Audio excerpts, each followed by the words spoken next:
No me considero un tipo paranoico. Pero si ves a tu mujer en Albornoz a las 3 de la madrugada, en la terraza, dándole un beso a alguien que no eres tú, lo siento, pero eso no es paranoia. Eso es una hostia de realidad sin previo aviso. Era un miércoles. 11 de septiembre, para ser exactos. Me había despertado con sed y bajé a la cocina en silencio para no despertar a Laura. Mientras bebía agua, vi un parpadeo tenue por la ventana que da a la terraza de arriba. Pensé que sería la luz del cartel del bar de enfrente o algún coche pasando. Pero no. Era la luz tenue del aplique de la terraza encendiéndose. Automática. Por movimiento. Me asomé, intrigado. Desde abajo, no veía bien, pero distinguí dos siluetas. Una de ellas era ella. Reconocí su figura al instante. Llevaba el albornoz blanco que siempre usa después de ducharse. El otro era un hombre, más alto que yo, más joven. No pude verle la cara, pero lo vi inclinarse y besarla como si lo hubiera hecho 1000 veces antes. Como si aquello fuera lo más normal del mundo. Me quedé paralizado. No por el beso, sino por la naturalidad. No hubo palabras. Solo ese silencio incómodo, cortado por el sonido lejano de un coche. Ella no miró hacia adentro. Él se fue por la escalera exterior del patio, la que conecta con la calle. Y ella, se quedó ahí un rato, sola, en bata, como si nada. Subí. No hice ruido. Me acosté otra vez a su lado. Ella volvió 10 minutos después y se metió en la cama. Me rozó con los pies fríos, como siempre. Y yo, fingí estar dormido. El corazón me latía como si acabara de correr 10 kilómetros. Pero no dije nada. Aún no. Al día siguiente, todo fue normal. Demasiado normal. Desayuno, charla banal sobre su jefe pesado, beso de despedida. Me sonrió igual que siempre. Me llamó a mediodía para preguntarme si quería que cenásemos fuera el viernes. Como si no hubiera estado besando a otro tipo en nuestra propia terraza hace menos de 8 horas. Esa fue la parte que más me jodió. Al día siguiente, me senté en la oficina sin hacer nada productivo.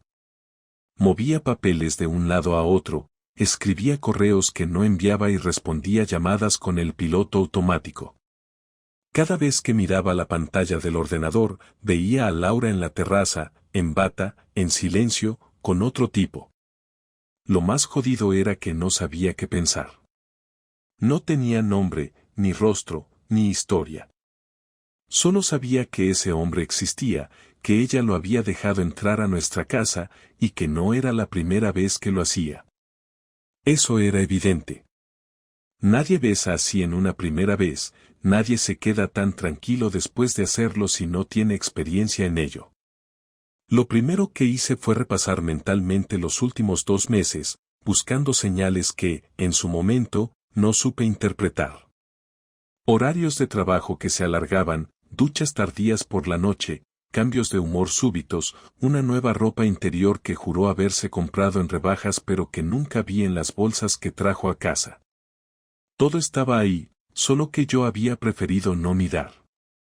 Tal vez por costumbre, tal vez por miedo. O tal vez porque creía que si mantenía los ojos cerrados, las cosas seguirían igual. Cuando volví a casa esa noche, me comporté como siempre. Cenamos juntos, vimos una serie que ella eligió, y nos fuimos a dormir sin hablar demasiado. No la miré diferente, no la traté diferente, pero por dentro sentía que compartía cama con una desconocida. Una desconocida que sabía mentir muy bien. Porque Laura no cambió su forma de hablarme, no se mostró nerviosa, ni cariñosa de más, ni esquiva. Fue simplemente ella, como siempre, como si nada. Al tercer día decidí seguirla. Era viernes y había dicho que saldría con sus compañeras del trabajo después de la oficina. Dijo que irían a tomar algo a un sitio nuevo cerca del centro, que no volviera a esperarla despierto. Fingí que todo estaba bien, le deseé que se divirtiera y la vi salir de casa con ese bolso negro que nunca usaba entre semana. Media hora después, salí yo. Caminé hasta la esquina y esperé en el coche alquilado que había dejado allí desde la tarde. Llevaba una gorra y una chaqueta vieja. Parecía un idiota paranoico, pero en ese momento, me daba igual. Laura no fue al bar del centro. No se reunió con sus amigas. No hubo copas ni risas ni selfies de grupo. Tomó un taxi y bajó 2 calles después, justo frente a un edificio residencial de esos modernos que tienen un pequeño jardín en la entrada y persianas automáticas. Esperó unos minutos en la acera, mirando el móvil como si disimulara, pero la forma en que caminó cuando salió él dejó claro que ya se conocían. Era más joven, tal vez unos 30 años, bien vestido, con el típico look de alguien que trabaja en una oficina moderna pero no es jefe de nada. No se abrazaron ni se besaron en público, pero se miraron con una familiaridad que solo tienen quienes ya se han desnudado varias veces. Se metieron al portal y los perdí de vista. No los seguí. No subí. No grabé nada. Solo me quedé ahí, sentado, con el cuerpo tenso, como si el volante del coche fuera lo único que me mantenía en pie. No sé cuánto tiempo pasó, pero cuando arranqué el motor y me fui, sabía algo con certeza, no necesitaba más pruebas. No necesitaba fotos, ni capturas, ni testigos. La había visto. Con mis propios ojos. Y eso bastaba. Volví a casa antes que ella. Me duché, me serví un whisky y me senté en el sofá con la tele apagada. Cuando escuché la llave girar, ya estaba decidido a no decir nada. No esa noche. Quería ver cómo actuaba, qué decía, si me mentía de nuevo a la cara. Laura entró sin hacer ruido, se quitó los zapatos y vino al salón como si nada. Me sonrió. ¿Sigues despierto? No podía dormir, dije, sin más. Fue una noche larga. Estuvimos en el bar hasta tarde. Marina se quedó dormida en la mesa, dijo, mientras se sentaba a mi lado y empezaba a desabrocharse los pendientes. ¿Te divertiste? Sí, bastante. Lo necesitaba, respondió, sin una sola vacilación en la voz. La observé en silencio. Quería que se sintiera incómoda, que notara algo distinto en mi forma de mirarla, pero ella era tan buena en ese juego que no mostró ni una grieta. Se levantó, me besó en la frente y dijo que se iba a dormir. Yo asentí. Esperé a que se metiera en la cama y después me quedé ahí, en el salón, pensando. Ella quería que todo siguiera igual. Me daba sonrisas, mentiras bien elaboradas y una rutina que disfrazaba el desastre que había detrás. Pero ya no podía mirar para otro lado.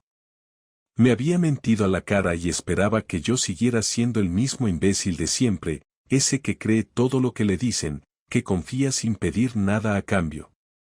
Pero esta vez no. Esta vez no iba a callarme. Ya no. A la mañana siguiente me levanté temprano, aunque apenas había dormido. Preparé café como siempre, pero esta vez no se lo llevé a la cama. Me senté en la mesa del comedor y esperé a que saliera. Cuando entró en la cocina, llevaba esa expresión de normalidad con la que pretendía maquillar su doble vida. Me preguntó si había dormido bien. Le dije que no, y no me molesté en dar más explicaciones. Ella agarró la taza y bebió como si no pasara nada, y justo cuando iba a darse la vuelta para volver al dormitorio, solté la frase que llevaba días preparando. Anoche estuviste con él, ¿no? Laura se quedó congelada, como si su cuerpo no supiera cómo reaccionar. Bajó lentamente la taza y me miró sin decir nada, midiendo cada segundo.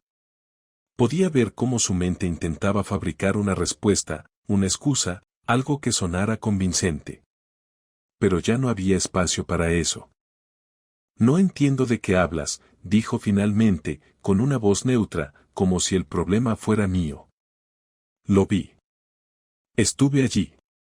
No me mientas otra vez. Ella apretó los labios y desvió la mirada. Por un momento pensé que iba a negarlo todo, que usaría cualquier argumento absurdo para esquivar la verdad, pero al parecer comprendió que no valía la pena fingir más. Caminó hasta la mesa, se sentó frente a mí y apoyó los codos sobre la madera. No sé qué quieres que te diga. Quiero que me digas cuánto tiempo lleva esto. ¿Cuántas veces ha venido a esta casa? ¿Cuándo empezó? No es tan simple. No me jodas, Laura. ¿No es simple? Me mentiste en la cara durante semanas. Te besaste con otro en nuestra terraza. Lo trajiste aquí. A nuestra casa. Y me dices que no es simple. Ella respiró hondo, como si necesitara convencerse a sí misma de hablar. Me observó con los ojos húmedos pero sin llorar. No se escondió. No gritó. No se disculpó. Solo me miró. Empezó hace 2 meses. Lo conocí en una reunión con un cliente. Fue casualidad. Hablamos, me gustó su forma de tratarme, me hizo sentir diferente. Luego nos cruzamos un par de veces más, hablamos por WhatsApp, y un día quedamos para tomar algo. Ya está. No fue planeado. Pasó. ¿Y luego qué? ¿Te pareció buena idea empezar una relación paralela? ¿Te olvidaste de que estás casada? No me olvidé de nada. Siempre supe que estaba casada. Y no es una relación. No es algo serio. Entonces, ¿qué es? ¿Un pasatiempo? ¿Un capricho? No me hables como si fueras perfecto. No me pongas contra la pared como si nunca hubiéramos tenido problemas. Esto no es un problema. Esto es una traición. ¿Y tú qué esperabas? Hace meses que no hablamos de verdad. Estás siempre en tu mundo. Llegas a casa y no preguntas cómo estoy. No me escuchas. No me tocas. Me siento invisible. Y este tipo me recordó que sigo viva. Me quedé en silencio. No porque sus palabras tuvieran razón, sino porque me sorprendía lo bien que había ensayado esa versión de los hechos. Transformar su engaño en mi culpa era una jugada que no había visto venir, pero ahora que la escuchaba, entendía todo.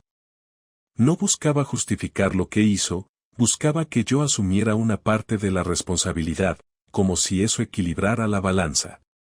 ¿Y pensabas decírmelo en algún momento? No lo sé. Supongo que no. ¿Él sabe que estás casada? Sí. ¿Le importa? No mucho. Tuve que contenerme para no tirar la taza al suelo.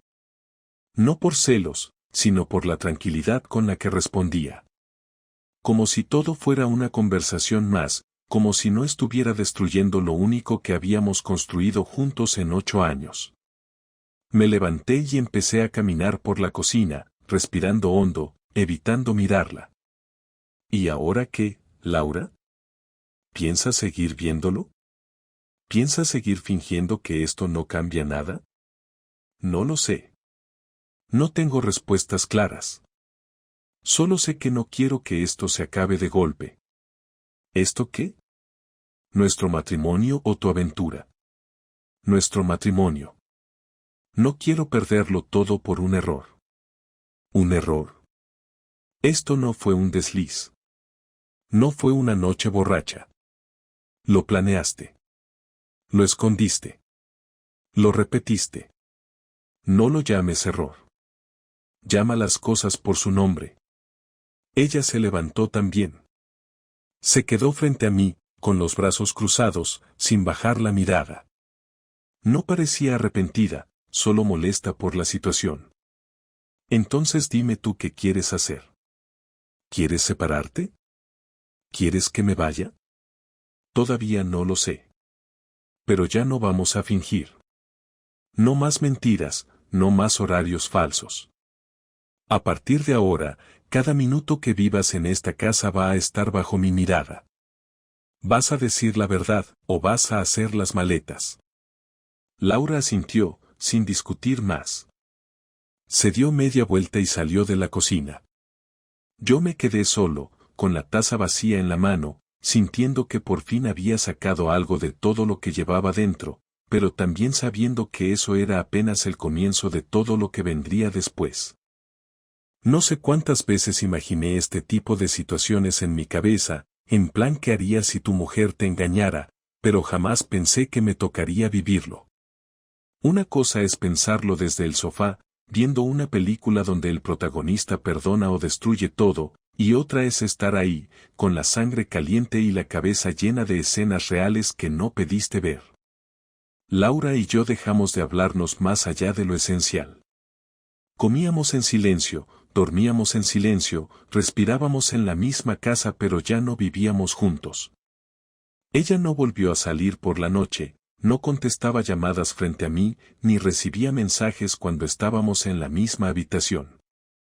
No porque quisiera arreglar nada, sino porque entendía que la vigilancia era parte del nuevo acuerdo silencioso que habíamos firmado con esa discusión.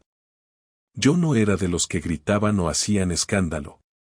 Pero tampoco soy de los que se quedan con los brazos cruzados mientras les escupen en la cara. Así que me tomé el fin de semana para pensar en algo que pudiera devolverme un poco de dignidad.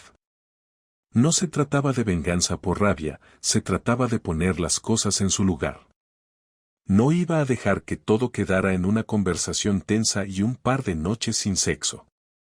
Ella lo trajo a esta casa, lo escondió en la sombra, y luego me lo soltó en la cara con una calma que todavía me hervía por dentro. Así que decidí actuar. No iba a gritarle ni a rogarle, iba a hacerle entender que no podía traicionar así a alguien y salir impune. El lunes por la mañana fingí que me iba a trabajar como siempre. Me vestí, desayuné, me despedí con un gesto, y salí. Pero no fui a la oficina.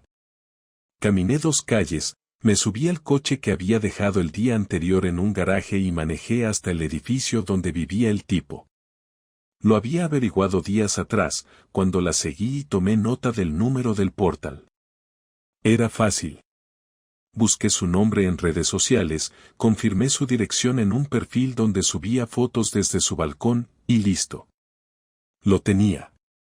Aparqué cerca y esperé. A las 9:15 salió. Venía con una carpeta en la mano, gafas de sol y esa pinta de que la vida no le debía nada. Caminaba con esa tranquilidad que solo tiene quien cree que nunca le va a pasar nada. Lo seguí unas cuadras hasta una cafetería donde entró a comprar algo. Me bajé, entré detrás de él y pedí un café. Me puse a su lado en la barra, como cualquier otro cliente. «Eres Andrés, ¿verdad?». Me miró sin entender al principio, pero bastaron 2 segundos para que se diera cuenta. No por mi cara, sino por el tono de mi voz. Esa forma de hablar que solo puede tener alguien que sabe demasiado sobre ti. ¿Sí, nos conocemos? No, pero tú sí me conoces. O deberías. Soy el marido de Laura. La expresión se le fue del rostro como si alguien hubiera apagado un interruptor. No supo si dar un paso atrás, pedir disculpas o salir corriendo. Pero no hice ningún movimiento agresivo. No levanté la voz. No le toqué un pelo. Mira, no vengo a pelear. No soy un adolescente con problemas de autoestima. Pero quiero que me mires a los ojos mientras te digo esto, vas a alejarte de ella, y no vas a volver a pisar mi casa. Si te vuelve a pasar por la cabeza verla, lo piensas 2 veces, porque la próxima vez no va a ser una charla. No sabía que seguían juntos, ella dijo que estaban mal, que no me importa lo que ella te haya dicho. Te repito, no vuelvas a buscarla. No llames. No escribas. No aparezcas. Ni en broma. Andrés no contestó. Bajó la mirada, pagó su café y se fue.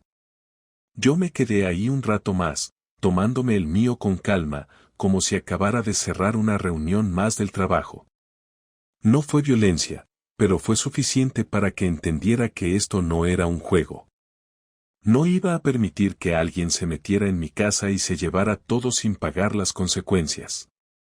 Esa noche, Laura me notó distinto. Tal vez por mi expresión o por cómo la miré al entrar.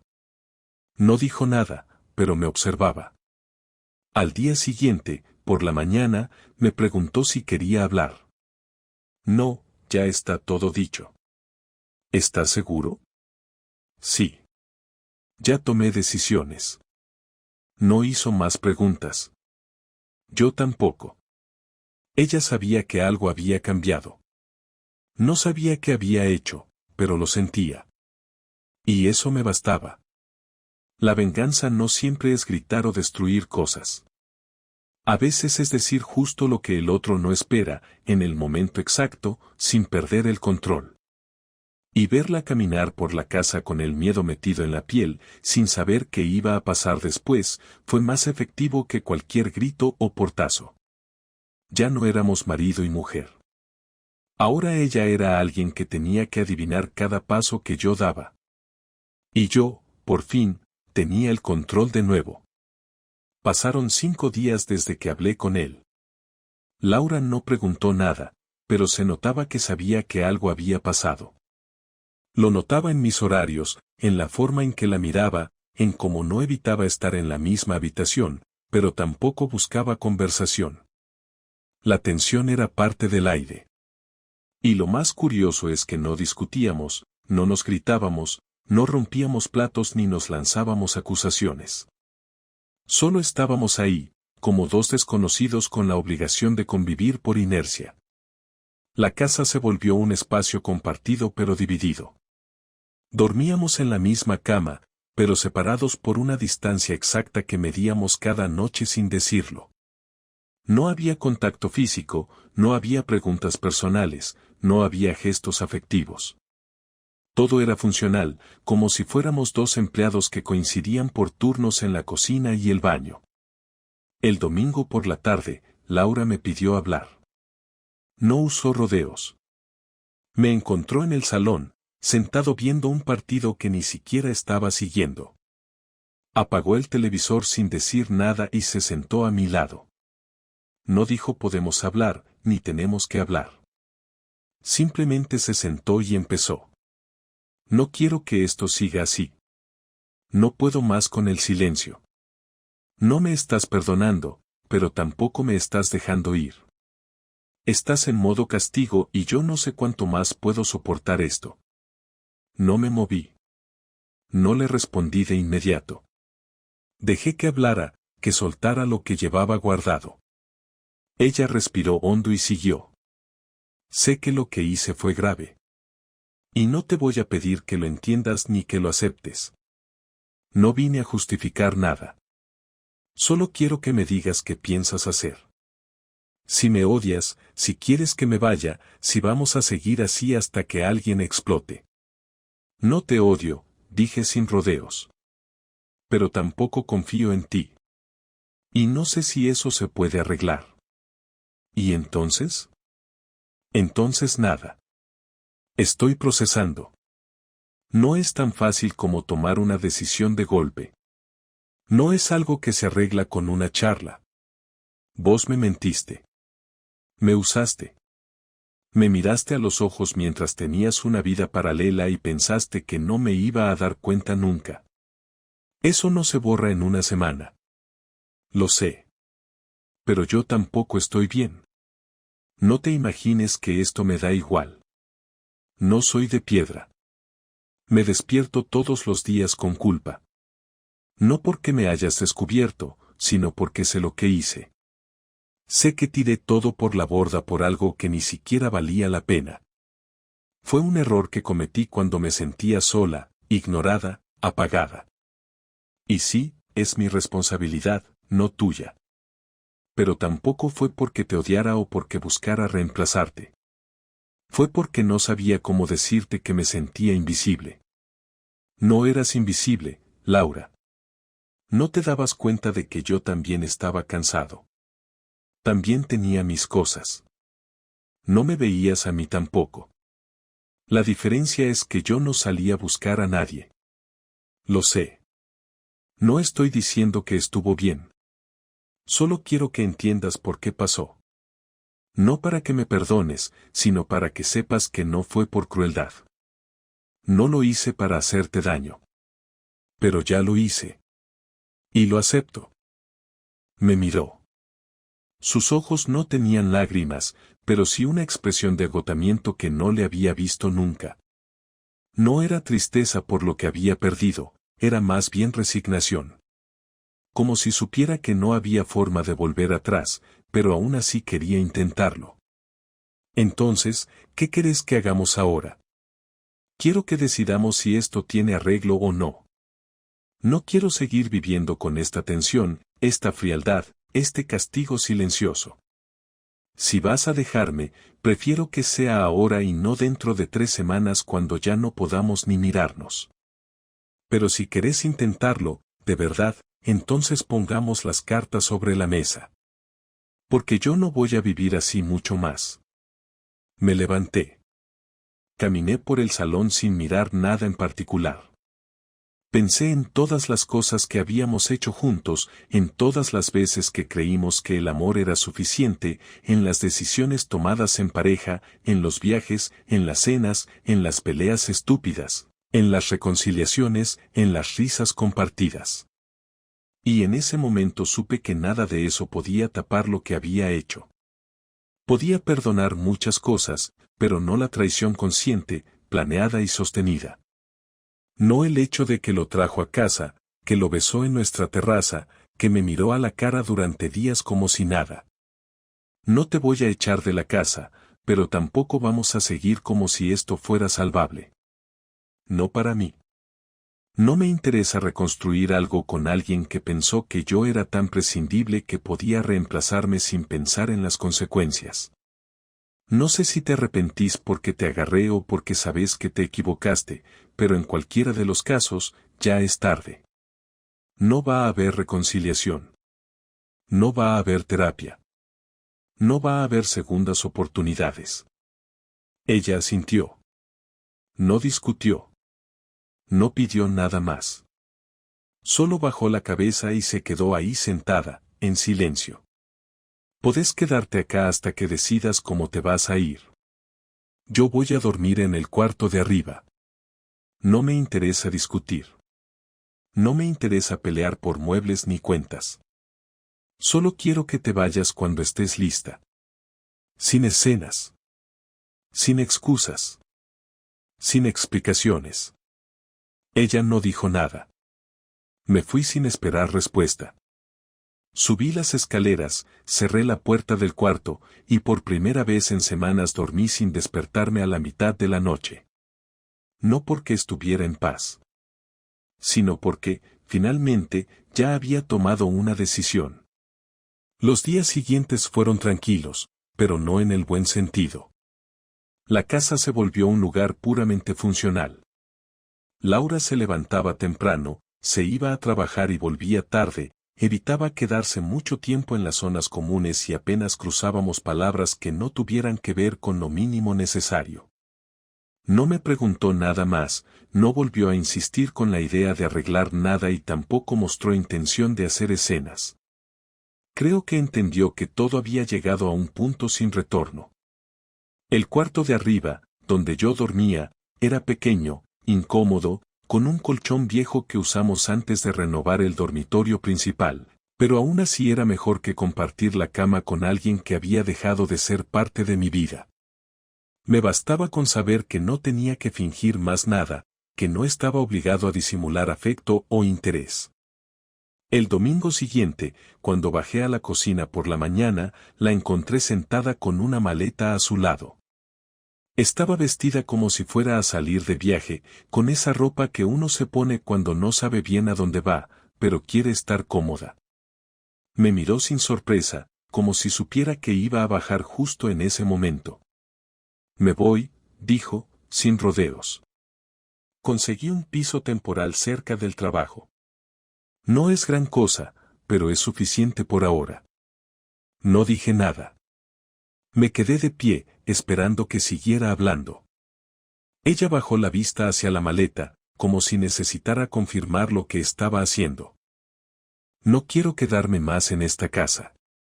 No por vos, sino porque ya no tiene sentido. No me siento cómoda, y tampoco quiero incomodarte más. Ya está claro que esto no tiene arreglo, y prefiero no estirar lo que ya está muerto. No vine a pedirte que cambies de opinión, ni a buscar una última oportunidad. Solo quería que lo supieras antes de irme. Asentí, sin emoción. Tomó la maleta, caminó hacia la puerta y, antes de abrirla, se giró una última vez. No tengo derecho a pedirte nada, pero igual te lo digo, ojalá algún día puedas recordar las cosas buenas. Porque no todo fue una mentira. No respondí. No porque no tuviera algo para decir, sino porque no iba a regalarle una despedida emocional cuando lo único que necesitaba de mí era sentirse menos culpable. Cerró la puerta y se fue. No sentí alivio, ni tristeza, ni rabia. Me senté a tomar café como cualquier otro día y terminé de leer un artículo que tenía pendiente en el móvil. Después abrí el portátil y me puse a revisar unas cuentas del trabajo. Fue el día más normal de la semana. Y sin embargo, sabía que todo había cambiado. Las semanas siguientes fueron más fáciles de lo que esperaba. No hubo drama, ni llamadas nocturnas, ni mensajes absurdos. No me escribió ni una sola vez. Yo tampoco. Ella fue desapareciendo de mi rutina como un mueble que se rompe y que simplemente decidís no reemplazar. Algunos amigos en común empezaron a notar su ausencia, y cuando preguntaron, fui directo. Nos separamos. No hay mucho más que decir. Algunos lo entendieron, otros quisieron saber más, pero no me detuve a dar explicaciones. Ya no tenía interés en justificar lo que había pasado. Ni siquiera me importaba limpiar mi imagen o contar la historia desde mi versión. No sentía que le debía nada a nadie. El único momento incómodo fue cuando mi hermana me preguntó si había sido por otra persona. No supe si lo decía porque sospechaba algo o porque Laura había dicho algo. Le respondí con la misma frialdad que ya se había vuelto mi escudo. Sí. Fue por alguien más. Y no fui yo.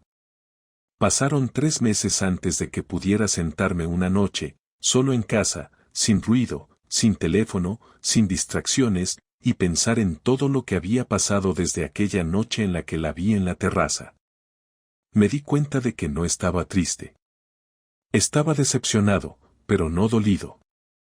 Había cerrado la historia con un cansancio que no dolía, solo pesaba.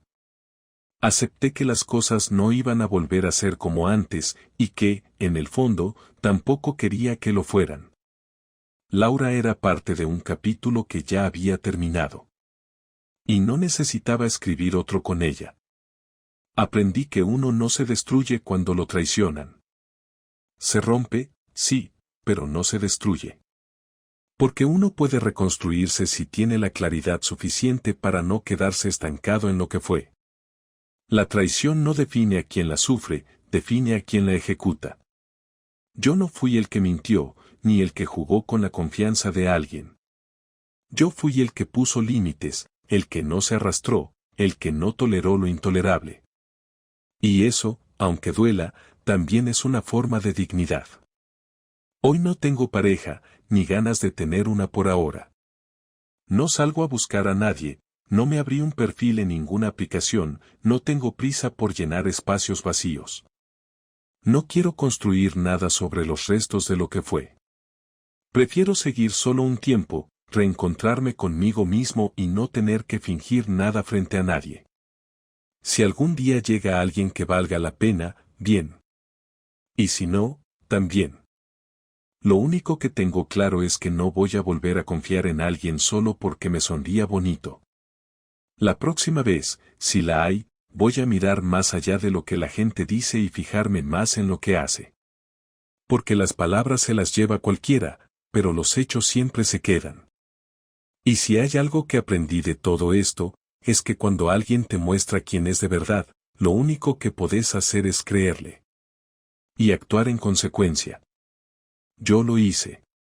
Y por eso, ahora, duermo en paz.